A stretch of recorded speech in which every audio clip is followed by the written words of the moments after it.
During family dinner, Dad offered me his help. Then my empire was exposed. I almost didn't come to this month's mandatory family dinner. Running a hidden multi-billion-dollar tech empire tends to keep one's calendar full. But Mother insisted, and old habits die hard. "Elena, darling," Mom said as I walked into their big house, "you look comfortable." I was wearing a plain black sweater and simple jeans on purpose. The watch on my wrist cost more than their entire property, but they didn't know that. Not yet. "Tech startups," Dad said knowingly to his friends at the table. "No dress code these days, right?" If only they knew I had just closed a $500 million acquisition from my phone in the car. "Richard's company just went public," Mom announced proudly, pointing at my brother. $2 billion valuation. Richard straightened his custom suit. "Could have been higher, but the market's been rough." I hid a smile behind my water glass. "My company caused that dip. We bought 3 of his biggest competitors last month." "And Elena is still working on hers," Mom said, turning to me. "What was it again, dear?" "Just a tech company, Mom. Right, the little startup." She turned back to the guests. "She's been at it for years, very persistent." My phone buzzed, probably Singapore with merger numbers. I ignored it. The real moment was coming. "Actually, Elena," Dad set his fork down, "I've been meaning to talk to you. I think it's time you let me help." "Thanks, Dad, but we're doing fine." Now, he said in that voice that always made me want to prove him wrong. "I've been in business 30 years. Let me invest a little, show you how things really work." Richard smirked. "Could probably use some real expertise, sis." My phone buzzed again, then 5 times in a row. "Elena," Mom sighed, "at least look, it might be important." I picked it up.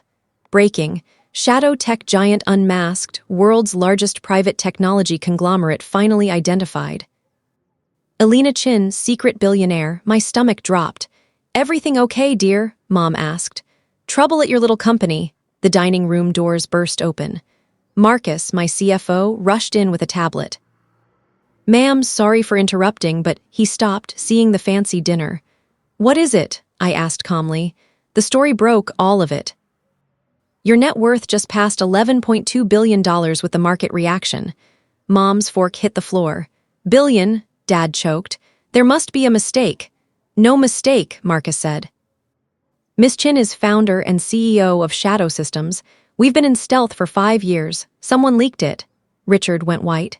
"Shadow Systems." "The one buying everything in tech." "The same," I said, standing. "The one that bought your 3 biggest competitors last month. Sorry about that market dip." $11 billion, Mom whispered. "Actually $11.8 billion now," Marcus corrected. "Market loves the reveal." Dad stared like he'd never seen me before. "But you said it was just a small startup." "No, you said that." "I never corrected you." My phone exploded. Every news outlet, partners, CEOs. "Those business trips," Mom said faintly, "when you said you were meeting investors. I was buying companies bigger than Richard's, sometimes 2 or 3 at once." Marcus's tablet pinged. "CNBC wants an interview. Singapore Prime Minister is holding." "Prime Minister?" one of Dad's friends asked. "We're building their national tech infrastructure," I explained, gathering my things. "One of our smaller projects." "Smaller?" Richard croaked. "Saudi contract is bigger," Marcus said. "EU deal too." I checked my $2 million Patek Philippe, hidden under my sleeve until now. "Marcus, get the car, we need to go to the office." "Your office?" Mom asked weakly. "Local one. Main HQ is Singapore. We also have London, Dubai, Sao Paulo." Dad stood shakily. "Elena, about my offer to help." "Thank you," I smiled. "But I have a board meeting. Fortune 500 CEOs don't like waiting." My phone kept buzzing, crisis calls from my team. This crisis felt good. "We'll reschedule dinner," I told Mom. "Running a global empire fills the calendar." "Global empire," she repeated.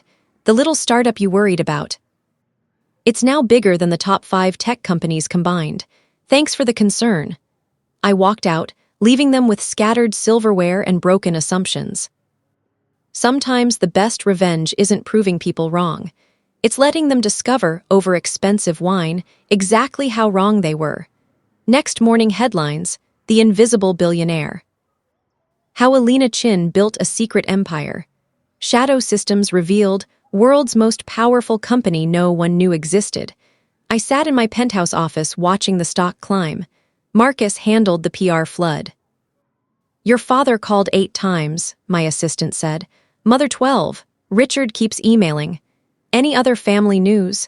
Your mother's country club suddenly has a board seat for you. They rejected you 3 times before. How convenient, I said, signing another billion-dollar deal. The private elevator opened.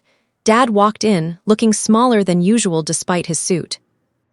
Elena, he stopped at the city view. His own office building looked tiny from here. Hello, Dad. Found our local headquarters. This is the tallest building in the city. One of our smaller offices. Singapore is much bigger. Marcus entered. Ma'am, Asian markets closed, up another 23%. Semiconductor acquisition complete. We now hold 67% globally.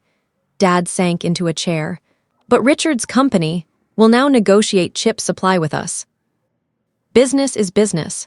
Mom appeared next, dressed like she was going to an important meeting. She froze seeing the screens, the team, the power. Mrs. Chin, Marcus said politely, would you like to see your daughter's current net worth? It's impressive this morning. Mom sat hard. My phone rang Prime Minister again. I took it on speaker. Yes, $12 billion is final. Yes, I know it's a nation's worth of tech. That's why it's $12 billion. I hung up. Parents stared. You just negotiated with a prime minister, Mom whispered.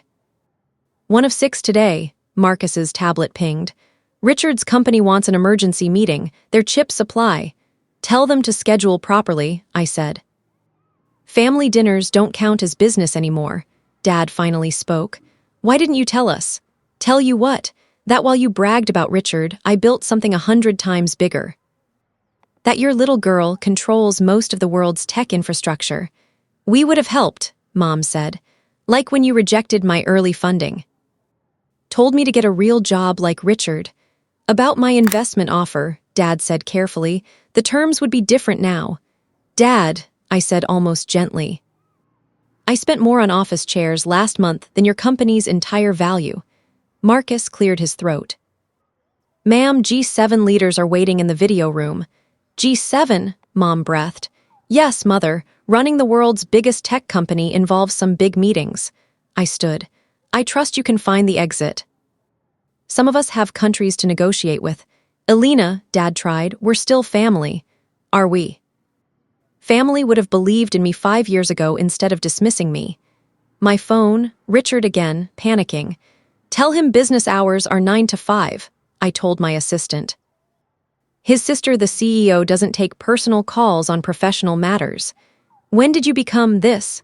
Mom gestured at everything. I've always been this, you just never looked. Too busy praising Richard. Marcus appeared. Ma'am, time to announce the next acquisition, Global Tech Solutions.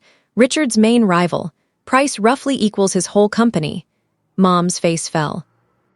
His stock will probably drop another 30%, I added. Business is business, right? I walked to the conference room, then paused. Oh, Mom, that country club board seat. I bought the whole chain this morning. You can keep your membership, family discount.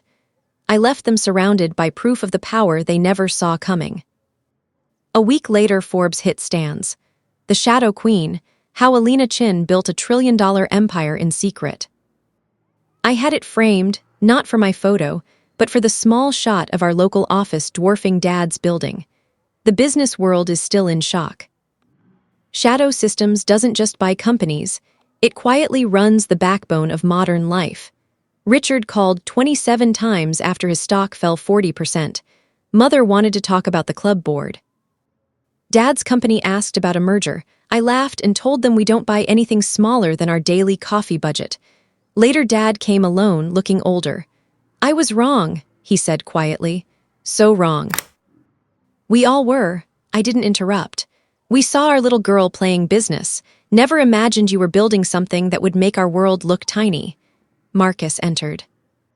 Ma'am, we just bought the last independent chip maker. 98% of global supply. Dad looked down. Including ours. Including everything, I said. That was always the plan. You're not just successful, he said. You're powerful, truly powerful. I always was, I replied. You just couldn't see it. He left. I stood at the window looking over the city. Somewhere below, my family was finally understanding. Their world had always been small, and the daughter they underestimated now held it in her hand. Thank you for watching my story. If you enjoyed it, please subscribe and press the bell icon. Stay tuned for more real-life stories, get more experiences.